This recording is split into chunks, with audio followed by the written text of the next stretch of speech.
ఓవైపు మండుటెండలు, మరోవైపు పిడుగుల వర్షం. ఏపీలో వాతావరణ పరిస్థితులు అనూహ్యంగా మారిపోయాయి. దీంతో ఎప్పుడేం జరుగుతుందో అర్థం కాక జనం గందరగోళానికి గురవుతున్నారు. ఏపీలో విచిత్ర వాతావరణం నెలకొంది. కొన్ని జిల్లాల్లో ఎండలు అదరగొడుతుంటే మరికొన్ని జిల్లాల్లో వర్షాలు కుమ్మేస్తున్నాయి. రాబోయే 3 రోజులు రాష్ట్రంలో భిన్నమైన వాతావరణ పరిస్థితులు ఉంటాయని ఏపీ విపత్తుల నిర్వహణ సంస్థ ప్రకటించింది. రాబోయే 3 రోజులు కొన్ని చోట్ల ఎండలు, మరికొన్ని చోట్ల పిడుగులతో కూడిన వర్షాలు పడేందుకు అవకాశాలున్నాయంటోంది. నేడు రాయలసీమ, అల్లూరు సీతారామరాజు, పార్వతీపురం, మన్యం జిల్లాల్లో కొన్ని చోట్ల పిడుగులతో కూడిన తేలికపాటి నుంచి మోస్తరు వర్షాలు కురిసేందుకు అవకాశం ఉందని అలర్ట్ చేస్తున్నారు వాతావరణ శాఖ అధికారులు. పిడుగులు పడే అవకాశం ఉందని, ఎవరూ చెట్ల కింద నిలబడకూడదని హెచ్చరిస్తున్నారు.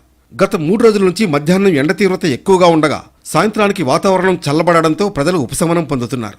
మరో 2 వారాల పాటు ఇలాంటి పరిస్థితులు కొనసాగుతాయని అధికారులు అంచనా వేస్తున్నారు. వాతావరణ నిపుణుల అంచనా ప్రకారం ఈ వింత వాతావరణం మరికొన్ని రోజులు కొనసాగే అవకాశం ఉంది.